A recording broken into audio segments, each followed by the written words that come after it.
let's go to this. Let's just start with overall, then we'll kind of dive in, and I have some questions for you. But give me, let's just start the rundown. Overall, what Yeah, happened, the Tony? the our most wanted driver of 2024 is the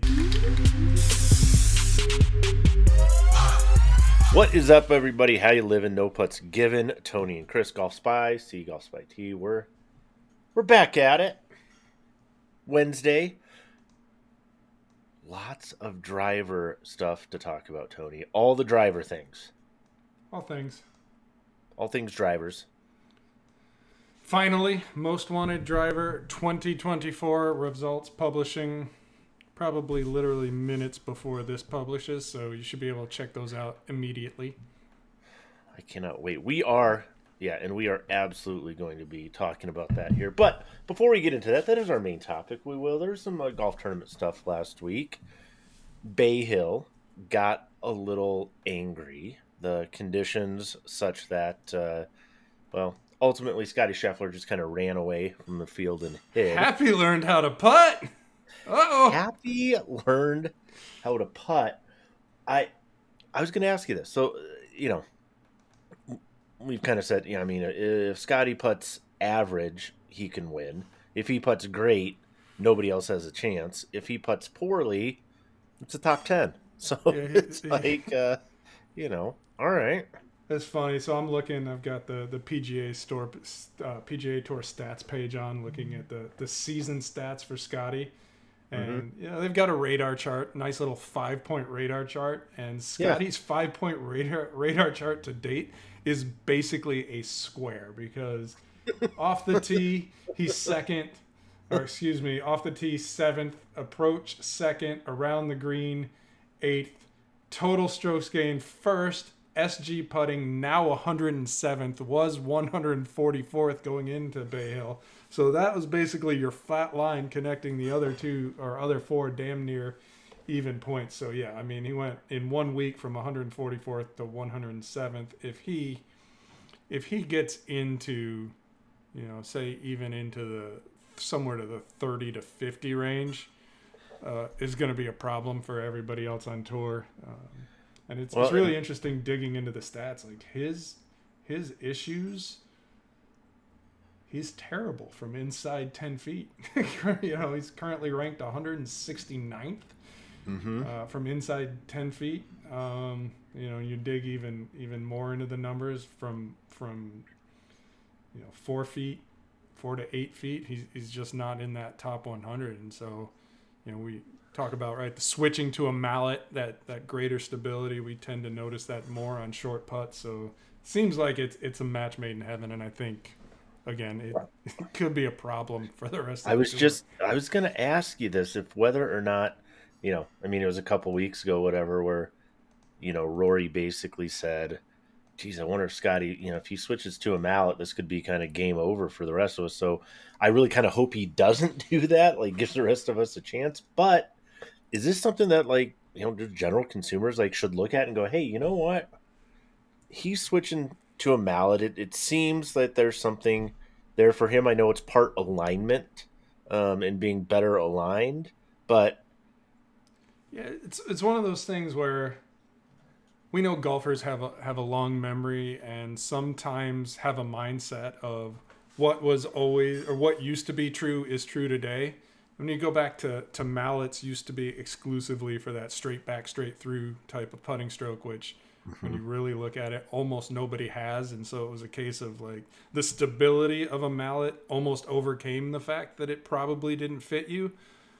But as things have right, evolved, you've got mallet putters designed for every stroke type, and occasionally a company will make a mallet style available for every stroke type. So hey, if sure. you like this shape, you can get it 3 different ways. So yeah, it's one of those things where, and coming from a long time small blade guy who Mhm. made the change to a mallet, I think big picture it is worth it, especially on those shorter putts. Now, it's absolutely true. Sometimes, like, you just need to go, you know what? I need to change how this looks. Right. So just Well, and to me, it's the we're gonna. versatility. Like you've seen, like I said, the mallet, what's available in a mallet style head has changed, not just in terms of, okay, different hosel configurations and shapes and, like you said, toe hang and balance, but there are some mallets that are, I mean, like look at what Brian Harmon puts with. I mean, that thing has its own zip code. It's large enough, but Well, everybody with a not every lab mallet. putter, right? Yeah, yeah, and not every putter though is like that, MOI centric or focused. So there are mallets that feel more like a blade. Like I'm not going to say they're exactly the same, but like they're not just, hey, a mallet's a mallet. There are some, different weighting schemes, some that feel closer to maybe a blade you've been playing before. Like it's not just like, oh, here's mallet and you got like, chocolate, vanilla, and strawberry. Yeah, You got it's 31 flavors. yeah, so much more variety than there used to be. So Hmm. not surprised that it's working, and it's I don't think we'll ever see the day where blades are obsolete, but there was a time where they outnumbered mallets on tour significantly, and that has shifted, and I think it's just the path forward. Hmm. Yeah, no, Until the totally. USGA decides that that's somehow ruining the game, and everybody has to, you have to Right. That is no longer plain in shape. It tape now a looks, yeah tape a butter knife to a stick, and you get what you get. But yeah, so well, yeah. Other question from tour stuff this week. Well, two other things. Number one, I got a huge shout out to. I know not everybody gets fired up about this. I do. I love opposite field events because if you watched Bryce Garnett and you watched what happened, I did and not. So I know, I know, whatever but you're about him to say is a and complete Eric surprise to Barn me. I'm coming down to tuning play, in. All right. like I again, when I talk about watching events of consequence, and then Hank Haney yells at me like, "There's only four turns." Like, yes, for golfers, for people watching, I get it, but for the people that are playing, for him to see what it meant to him to win, that to me, that's compelling. I love watching that type of an event and seeing a player and being, talk about the trials and tribulations and you know, for as much as people watch, like Full Swing or whatever, most tour pros aren't chilling, living in their, 4, 5, 8, $10 million house in Jupiter or whatever, flying private, setting their schedule, doing this and that. There's way more Brice Garnett's out there than there are Justin Thomas's. And that's just the truth. And so I loved watching that. But Anthony Kim also shot 65. The glimmer of hope. So I was The going to say, glimmer is this of an hope. aberration on a shorter course, Yeah, I or mean, is we'll this find out. reason to Because get again, I mean, excited? he went.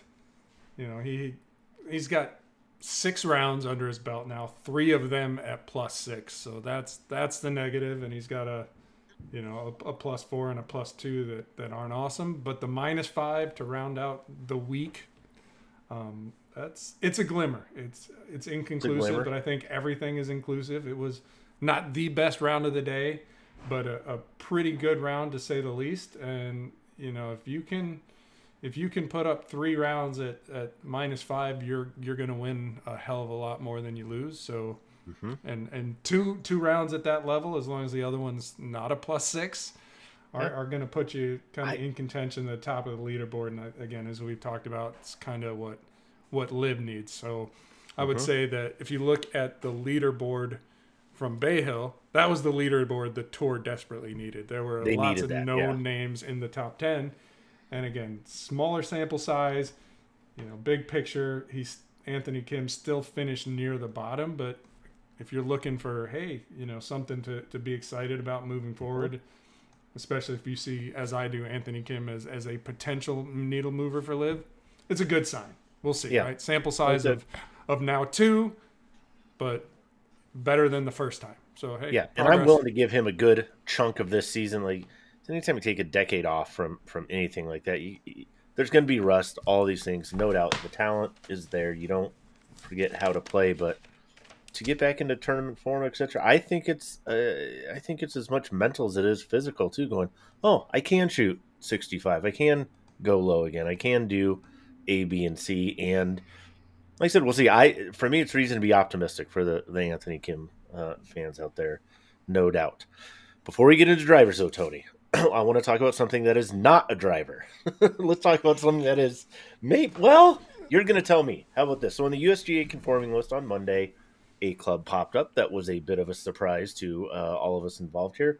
It's a Titleist TSR something. There are letters List, and yeah. numbers involved. So tell me, Yeah, what do we know about this thing? What isn't, and maybe most importantly, what isn't it? yeah. I think what it is almost remains to be seen. So it's on the USGA list as Titleist TSR driver, no numerical designation. You look at the hosel and even the description that the USGA lists the markings, it clues you in. You look at the hosel, it's stamped 2W, which I think we can reasonably Help me. extrapolate So is connect the dots here for me, Tony. uh, What might 2 and W it's a two be wiver. trying to point me towards? Yeah, so I think it's what Titleist is classifying as a two wood. Kind of interesting. So the detail I have is that it's 280 cc, I believe. Okay. So that would put it kind of between the Slider Mini and the Burner Mini. Hmm. Kind of an interesting story here. This is a true prototype as opposed to a prototype, right? Because as like you can figure out the calendar when Titleist is due to release a new driver, right? We can Sure. assume that's going to be late summer. And Right. so sometime June-ish, right, whenever they do the tour seating, they'll send an email and announce like, "Hey, tour prototypes, Yeah. that's this kind of prototype, like done deal." Right. This is a true prototype. This is a case of had a couple players go to JJ Von Wiesenbeck. He's been on the podcast a couple times. Tour operations director said, "Hey, do you guys have something that can do this for me?" And really, what you're talking about is something you could kind of go after, but on holes where full send with a driver is maybe a little bit too much, and there certainly are some of those at the Players. Probably you could argue one or two at Augusta. You know, we've seen some quirky clubs come out in time for Augusta as well. Mm-hmm. But this really is a case where, you know, some players were asking for some things, and so JJ took it to the Metalwoods team. Tom Bennett is Titleist fairway guy. Mm-hmm. Kind of heads up and goes, "How about this?" And what you have is something that has the shape of a 975D. So we're going back a ways here. Shape Yeah, of a that's nine time machine. Yep. shape of a 97D with obviously a modern fairway wood sole. So the objective being, yeah, it's maybe not as strictly T centric as some of the other or the other mini driver offering right now. Mm-hmm. Talking to Titleist, probably nothing that if it ever made it into production, you would expect, and certainly on tour, you wouldn't expect anybody to take their driver out of the bag for this. But really, Right. there's no roadmap on this. They don't know what it is, if it's anything, if it's going to be something that tour players find utility in. And even if they do, then the next part of the question is, all right, let's play with it a little bit and see if this is anything that average golfers or even elite amateurs will have any value in. Well, And then right. if it ticks that box, then maybe it comes into a lineup. But if you're looking at the timeline where Titleist is in the cycle, the odds that something born of this would show up when the next driver come out is slim to none. So if you're betting, man, you say, hey, you know, I hope this hits Yeah. the market in July, August, whatever it happens to be. Don't bank Right. on it. Certainly a curiosity. We'll be keeping our eyes on it. But again, nothing firm as, oh yeah, it's just a matter of time before this comes to retail. Yeah, It's like I said, entirely Slim Denon. TBD. Yeah, Slim Denon and Slim may have just left the building. That it makes me think of, like I said, it's about 100 cc's or so larger than your typical fairway wood. It encroaches in that, like I said, kind of mini driver ish, and I use that in quotes type category, which to me says two things. One, for some players, like you said, maybe it was a very shot specific thing where it's like, hey, based on my bag setup, how I play, I'm willing to take out a 3 wood or 5 wood or one of my woods and use this because I know I'm not going to get in trouble or I'm not going to be in a place where that's going to kind of harm my overall setup for that tournament. Or it's a shot specific type of operation. We saw this a couple of years ago, a number of years ago at the Masters. I'm thinking about Ricky Fowler. I'm Yep. thinking about like a 5 wood from The Cobra with F6 rails. baffler. Yep. Because it was like, hey, that second shot on 15, if I can go for it, par 5, I need to launch this thing up, land, butterfly, sore feet, soft. There you go. Augusta, there are some holes where you want to be able to turn it right to left if you're righty.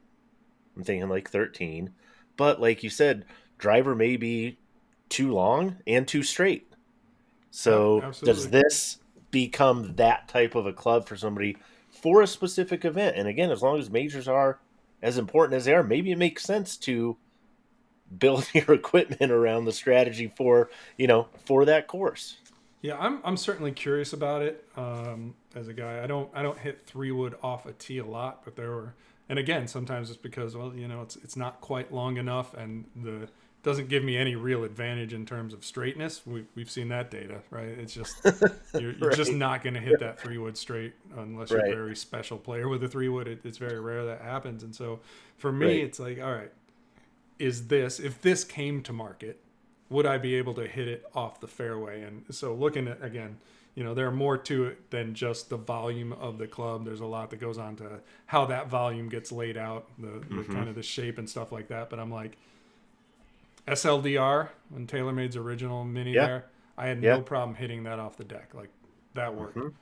Burner mini, cannot hit it off the deck to save my life. And so you have this TSR that is, in terms of volume, again, not the whole story, but in terms of volume, right between those two, Yeah. I'm like, that could be interesting. I don't know if that's too I big don't for know. me personally. I don't know if it, Yeah. again, shaping. So I kind of sense, again, with respect for allowances and shape differences, I felt like burner too big is halfway between close enough. I don't know. I think we'll be out at Titleist sometime this summer, and hopefully they'll have one kicking around for us to hit. But we'll see. Especially if it has an autoflex shaft in it, Tony. For you, that's what that's what you need is whatever That this was thing taken is away with from an me. autoflex shaft, and let's go have some fun. We'll see what happens.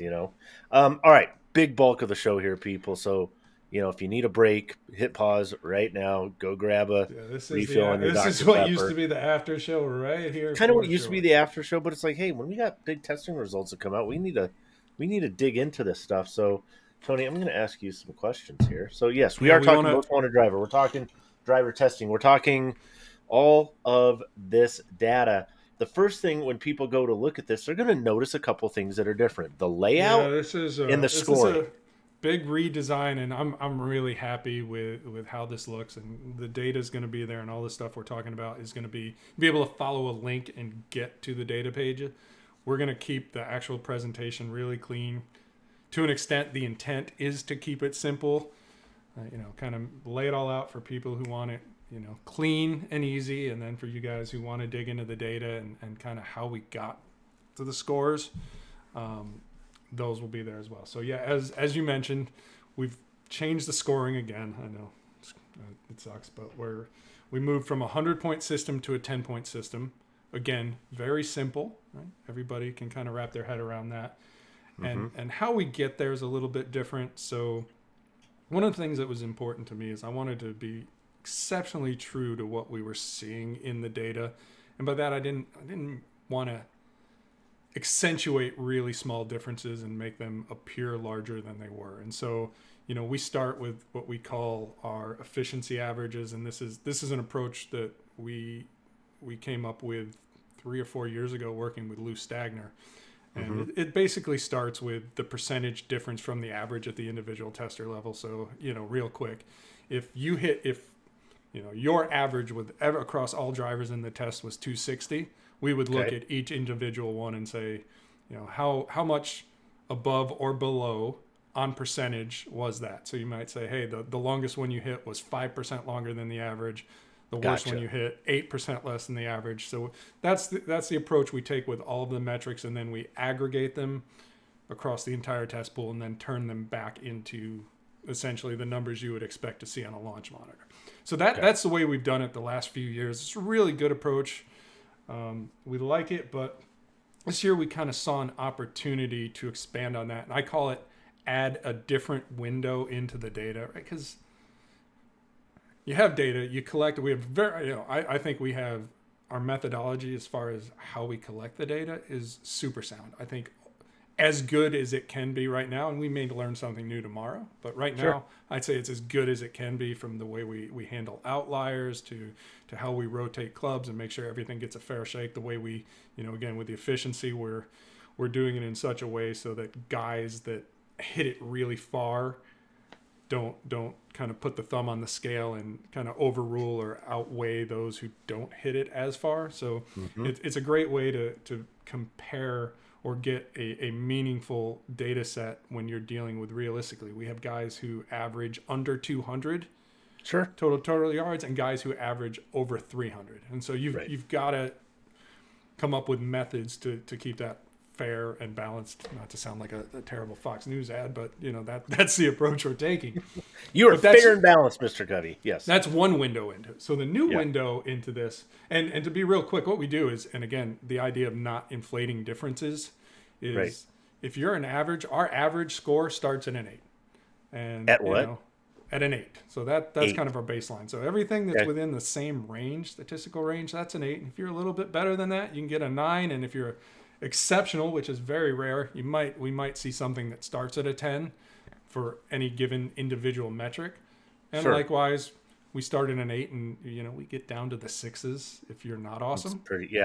So that kind of creates our baseline. And then the second piece of the score, the second contribution, is something new for us.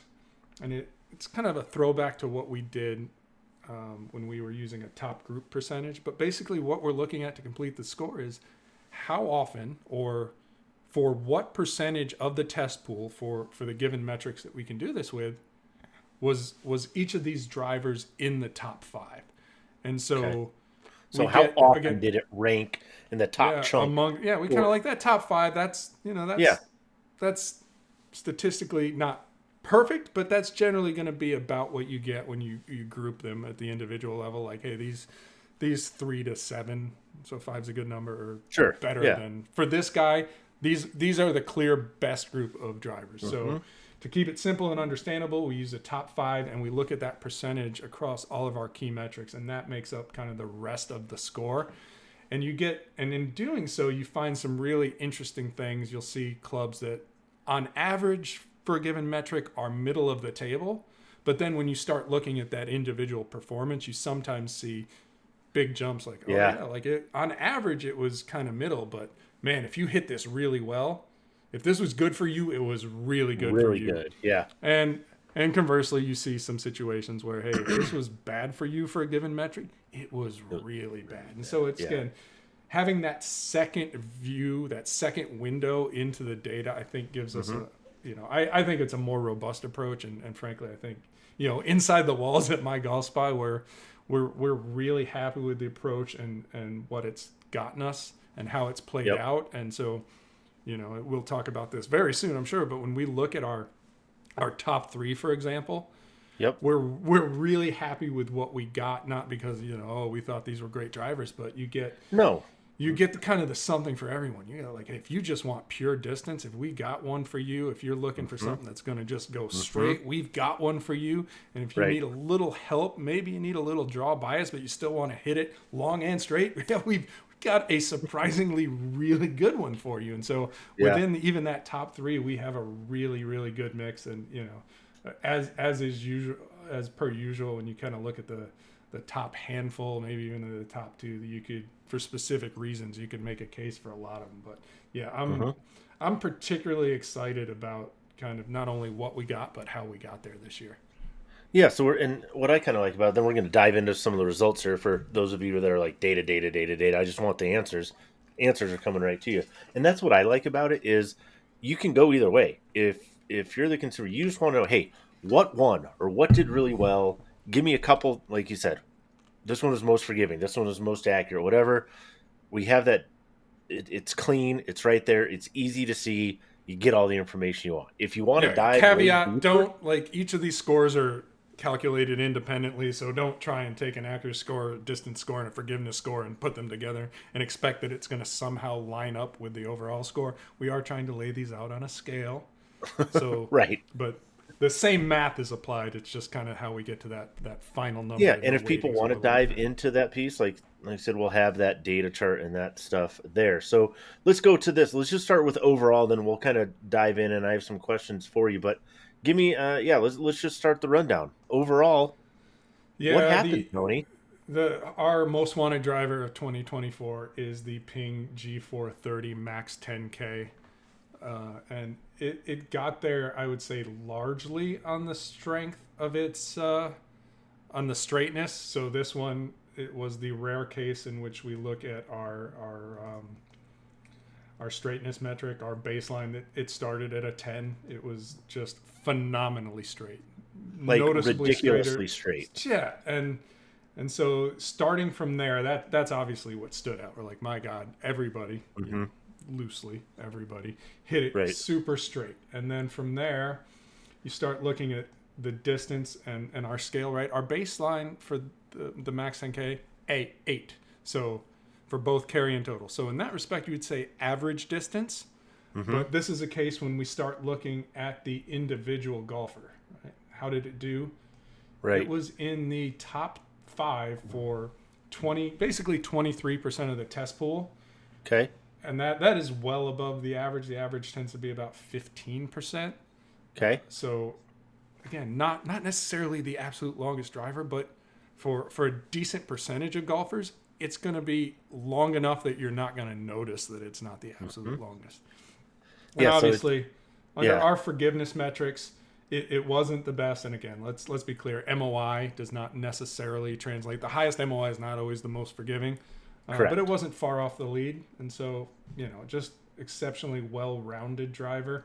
If you're trying to absolutely maximize distance, if that's kind of your focus, I would say, hey, maybe you go down the list where, um, you know, the triple diamond, the Well, yeah. Let's do Callaway, it. So that yeah, was so best overall, number one max driver for, 10K. like I said, most wanted based on our scoring.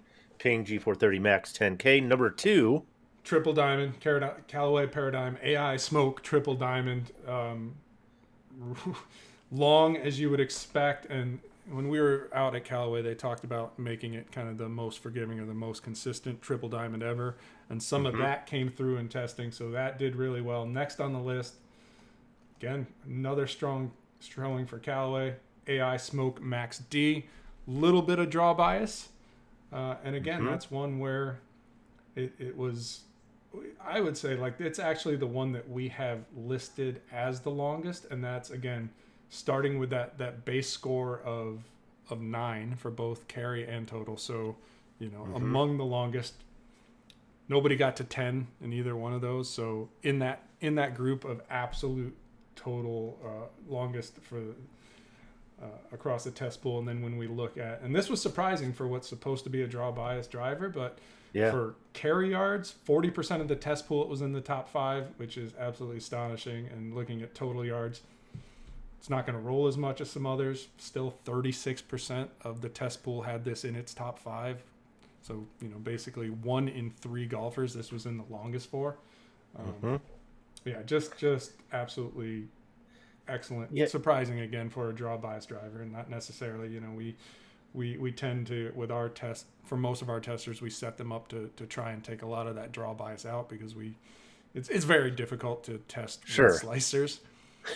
Right. So it's just Right. one of those things where I wouldn't say that this is heavily draw biased. If you just need a little bit of help and you still want distance and you still want Yeah. forgiveness and you want to hit it straight, like, yeah, this I one, call it like draw enabled. It's like draw yeah, enabled, that's like, fair.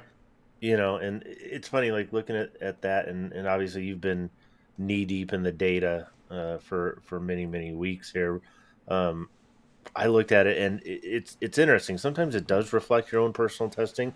Sometimes it doesn't at all. And it's like, well, that didn't necessarily work out for me. If it was the longest for 33% or in the top 5 longest drivers for 33% of the pool, that means that it wasn't for the other, 2/3 or Yeah, whatever. But it's a game of probabilities, right? Like, right. which everything we test. And again, I always say, like, if you're gonna go get fit professionally, if you're gonna drive up to Canada and go see Ian Fraser, Yeah. hey, maybe you're gonna have some stuff you want to look at because of this. But Hmm. if you're gonna get fit, get fitted, right? Like that's what Right. that's for. But if you're gonna be like at least half of the golfing population and not gonna do a full fitting, or you're gonna kind of do a self fitting and you want to know where to start, or you just want to buy something now and maybe not even try it. That's where this kind of stuff, like, again, it's, you just want the best odds, and that's what we're Yeah. trying to give you. Well, and it was like, to me, it's almost like Paradigm AI Smoke Triple Diamond and the Max 10K kind of got to like a very similar result in two slightly different ways, meaning like Ping unbelievably straight without giving up too much or even much at all in the way of ball speed and distance. So it nailed the straight part and still got, like I said, very, very robust rankings in the other areas. Take the smoke triple that, like that thing was built more for speed and distance, and it got that. It nailed that, but then without giving up too much in the way of forgiveness. So it's kind Yeah, of like, there's kind of like yin and yang depending on like maybe who you are or what you want. You could maybe make an argument that depending on which type of golf, do you want distance first with good forgiveness, or do you want excellent straightness with good distance? And there you yeah, go. and that's kind of what was exciting to me about where this top three shook out is like it really is like you're gonna get. You think of it as a triangle, right? Three things: distance, accuracy, forgiveness. You're gonna get Yep. decent amount of the low end of that, and so it's like, yeah, I'm gonna be in good place with any of these, and it's just which direction do I want to lean to get a little bit more of this. Mm-hmm. And there's going to be some things like we know as good as I'm going to tell you that the max 10K is, it's absolutely not lost on me that somebody is going to look at that address, see that massive footprint, and just go, Too big for and me. Yeah. and conversely, somebody's going to look at that triple diamond in it and look at how compact that appears at address and go, Mm-hmm. And like the Max D even might look a little close to some people, and they may go, And so it's Right.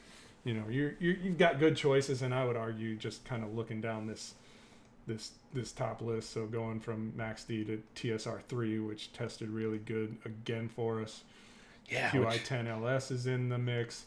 430 LST in the conversation again. Dark Speed LS for some people, that was another one where, by some metrics it was middle of the table, but when you look at the individual stuff, it kind of pops for some people. So, and there is like, you see that too, where it goes the other way. I'll single out the Kirkland, where if you look at kind of the average distance or the distance number, it's kind of middle of the table for distance. Yep.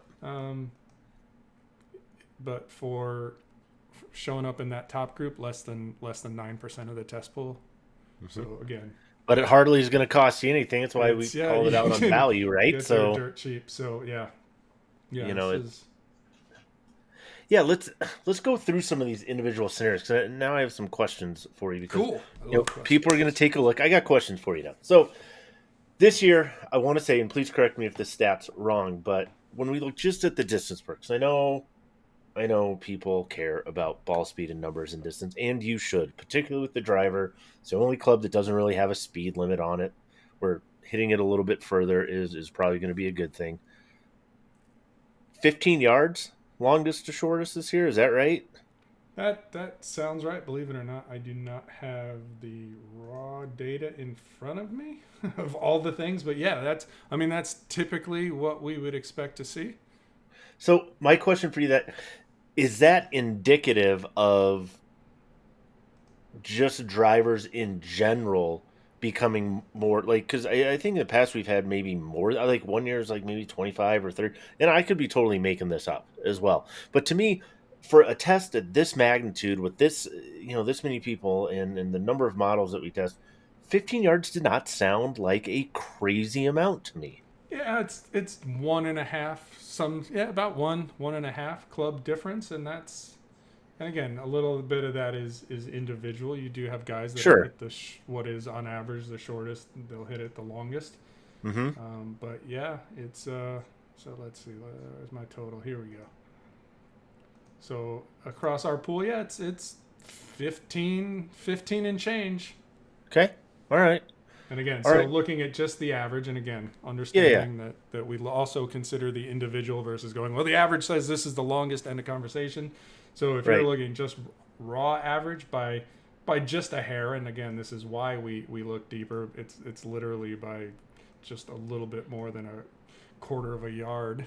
So, your foot. The triple diamond at 255.75 versus, and this is gonna shock people what the bottom is, but the Crank Formula Fire Pro, so kind of the Bryson Club for our test pool, the shortest at 240 and change. Mm-hmm.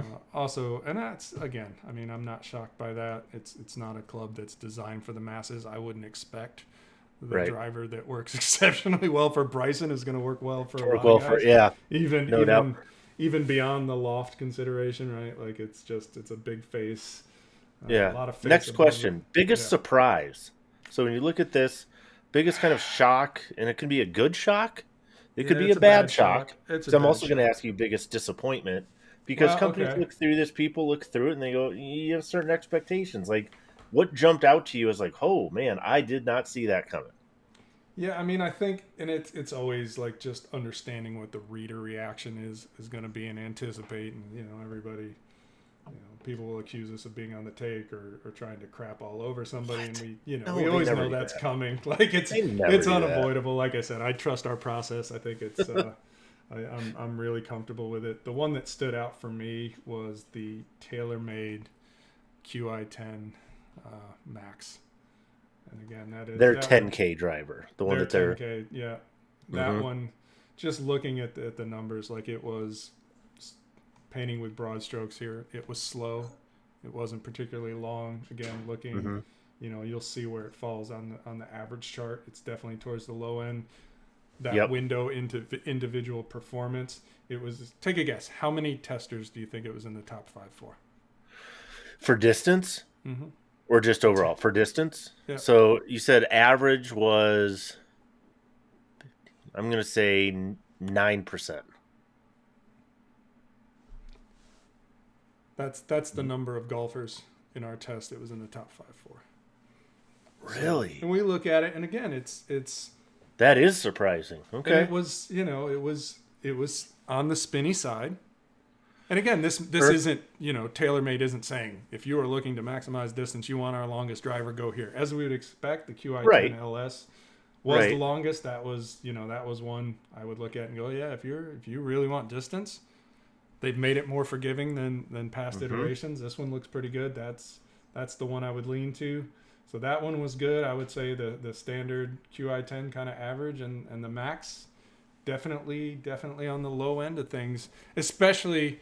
And again, there's a transition taking place where TaylorMade historically is a distance company, and now they're kind of Right. moving That's into where they've that forgiveness excelled in the space. driver category for Yeah, sure. but Yeah. if I'm looking at, we talked about it, right? The road articles when they came out, the battle of 10K drivers. This is the year, Hmm. and I'm looking at this, and I'm like, it's not close. Like this is if you're gonna buy based off an MI, like I want 10,000 MOI Right. By because that ping. sounds good.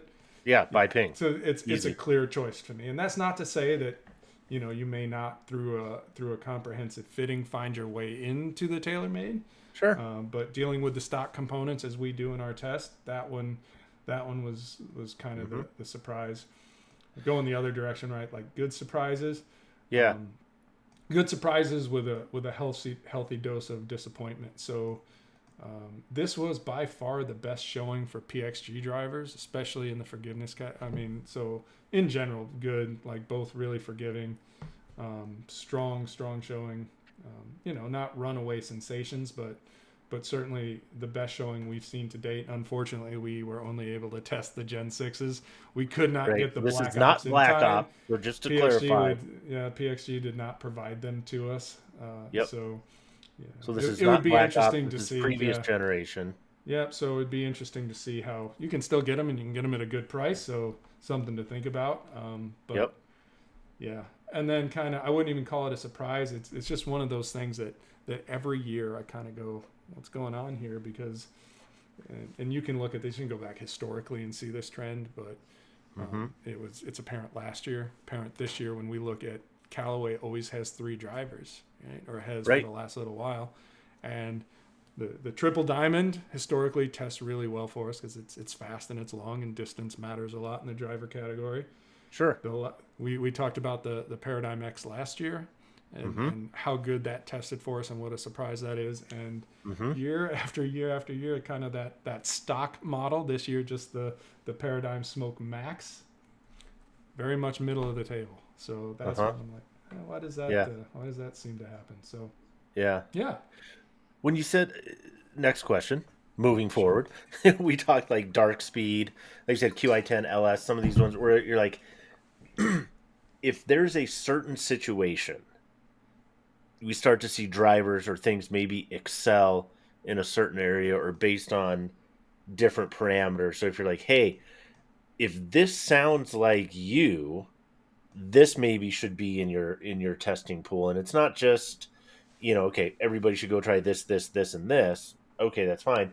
But give me a couple scenarios where if you're, if you have a certain attribute or certain situation that you may want to test or start with maybe a couple of drivers that we haven't, like I said, talked about a ton. Yeah, Obviously, so yeah. some of the stuff, the first one that stands out I mentioned earlier, if you need a low spin driver, I'm not saying it's going to be the best, but one that has the potential to kind of shoot to the top that maybe isn't reflected in that kind of strict data table. The Cobra Dark Speed LS is one I mentioned, right? That's one where the averages weren't great, but it did hit the board for 20 to 25% of the test pool in our distance categories, depending on whether we're looking at carry or total. Mm-hmm. If you want to similarly, if you just want to bet the farm on low spin and distance, looking at carry yards, I mentioned it's hard to get away from the Callaway combo. The Right. Srixon ZX7 MK2 was excellent again for that metric again this year. TSR4 is another one. Oh, yeah. Where that one just pops for distance. If we're talking about kind of the forgiveness stuff, let's see.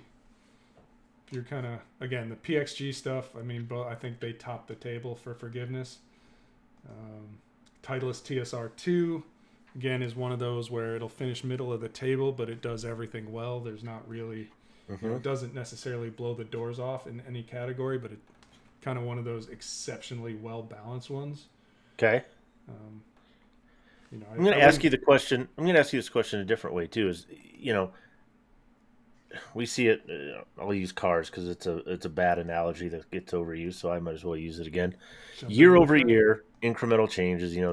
I don't get mad at the 2017 Honda Accord if I have a 2016 Honda Accord because they changed a couple things, whatever. But sometimes when you look over like a run of 7, 8, 9, 10 years, you go, man, for whatever reason, that one worked. Like it just kind of pulled it all together that year. And you kind of see maybe some of those trends and things as well. So like, we saw this with like, I think of like Ping, like 400 LST was one of those drivers. It was like, yep, that thing came together that year and way to go, Ping. Congratulations. Like yeah, one of those like it sort of it fits and performs well for a higher percentage of golfers than it should. I think is kind of where you start to see that kind of thing. Do we have anything like that this year where you think, hey, maybe in 5, 10 years we're going to look back and go, man, 2024, that was boom, this club. Like, does Ping set that standard now with the 10? Like, is this going to be that type of thing for Ping maybe or no? I just don't know with the 10K and the kind of the things you have to do to get there if it's ever going to be kind of that universal thing. Now, if you can get, whether it's through materials evolution, but again, man, to get there, you almost have to have that big footprint. But if you could get sort of like LS speed performance, if you will, launch and spin, and still get that, and also it flies ridiculously straight like the 10K. So maybe this is a stepping stone into that, kind of attacking it from the other side. Like the triple diamond to me as a compact low spin head that still flies relatively straight. So again, if you can get the launch conditions you want out of it, and I'd mentioned, so you and I both ended up in triple diamond. Bennett, who we joke with her all the time. Like she notoriously fights a slice. Yeah, struggles to hit it straight. Doesn't necessarily struggle for height. She's not the fastest player, but she's not. She's not out there swinging 75 miles an hour either. No. And she got fit into an 8-degree triple diamond. Right. And so you're like, and you go, there's no way. That makes no sense. Are you kidding me? But then you see it and you're like, yeah, here she is, and she's hitting less loft than either of us, hitting it straight, Mm-hmm. and she's doing that Mm-hmm. because something in the design voodoo of Triple Diamond this year works. Now, Yeah. we've also Yeah. seen it's not unheard of for a company to take a huge step forward. Go, yeah, No. we did something really good this year, and then the next year go, we're just going to undo that, go in a different direction, and trash Well, all the yeah, and goodwill. so I So guess in that vein too, like I said, because we see things over time. If you had to give like a most improved award or a company that you're looking at going, man, I'm just kind of watching trend lines, and if I were a betting person, I might want to put some money down on 2025. it's tough because I mean we've been doing this now for long enough where we know there's going to be one or two Callaway models that perform really well every year. There's always going to be a tailor-made model that's at least in the conversation, and QI10 LS I think is it's up there. Um, there's Cobra doesn't necessarily hit the top of the board, but there's always one that's sneaky good for the right golfer. In terms of trends, like you kind of have to kind of start a new trend. You kind of have to start with brands that maybe haven't historically been great performers. And so, all right, like I said, it's a shame we couldn't test Black Ops because if we're going on a 3 release trend, yeah, PXG is trending up, and given where they started way back with the original driver that spun like a 7-iron. uh, they've they've come a long way, and it's an odd one to point out, but the evolution of Titleist from again where they were when we first started testing is like, hey, if you maybe not a 7-iron, but drivers that spun like 5-irons, right? Like they yeah, they weren't going to challenge anything, and it wasn't. If we saw them at the bottom of the table, it wasn't a surprise. And now we're like, all right, we saw something with TS. We're like, okay, this is fundamentally different than where they were. And TSI, we're like, this is pretty good. TSR3, like that's one where again, not our winner. I mean, that is such a solid number 4 in our testing this year.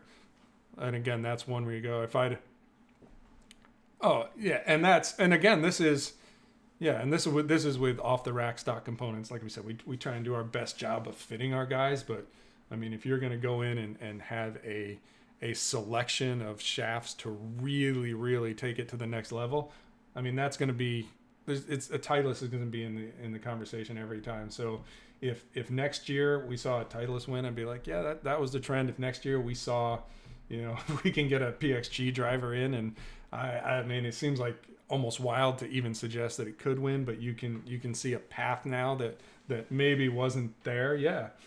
And I do see I feel like Tour Edge is trending downward. There were years where they seemed like they were right there, and I think, maybe that's going the wrong direction a little bit.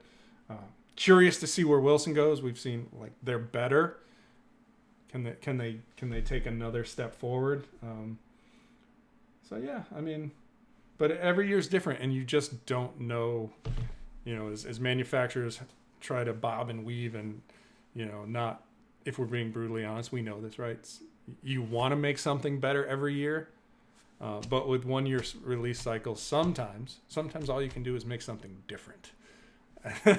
So like different can be better, worse, the same. So if you're asking top of the list just based on kind of the fittings we went through, and to an extent what I have here, right? If I'm confident, if I'm curious about any one of these and say, hey, I think this might be for me, I want to try it, I'm sure I can make that happen. But yeah, top of my list is the Triple Diamond. And the way I see that going is I'm gonna get it out on the course, and if I like what I see and it holds up, if it's as good on the course as it was in the fitting, like it'll stay there. I mean, it just felt like no, it to me was an absolute monster. But if it doesn't go well, then for me the fallback is always going to be a Titleist right now, because I am dialed in. I have those. I'm comfortable with them, so that's always the one for the last couple of 2-3 years has been like, all right, this is where we start. Can we beat it? And so that'll be the approach. I'm gonna go out there with Triple Diamond because again, I loved what I saw in the fitting. But if it doesn't work out, we'll fall back to Titleist and be probably content right there, and we'll see. I'm certainly curious about Black Ops, just based on this, but we haven't seen them, so I don't know. A driver that effectively takes those white stakes and pushes them farther away, it's really intriguing. And so that was one where it didn't, and I wasn't, you were there, I wasn't at my best in terms of how I felt, how I was swinging, or even like I could honestly barely move it ping. But there were situations where I would hit one and think that's going to be into that right side netting, if not over. And then you're like, oh, that's right edge of the fairway, maybe just into the rough. How the hell does that even happen? So it's a lot to look at. I feel like, especially for the fitting aspect of it too, like it's not perfect, but in a lot of ways, if you're you're either a back CG guy or you're not. So for all the talk of MOI and all this stuff, like I'm not a guy who typically does well when you push that MOI way high. Like I have a limit, and then it's diminishing returns where it just doesn't feel right. I move the club slower. All these things that we talk about that can happen. But at the same time, if you said to me, you can wave a magic wand and make it so, and said, look, man, your best drives, if you absolutely, like say on average, you're going to be 5 yards shorter. Your absolute best drives are going to be, call it 10 yards shorter. You're going to lose a lot on your absolute best because the spin is going to but you're going to hit it OB 50% less often. I mean, I would take that deal. I would take that deal. So begrudgingly, but I would sit down and run the math, and I don't even have to because, I talked to Lou Stagner enough. We know what that math looks like. I'm going to take it.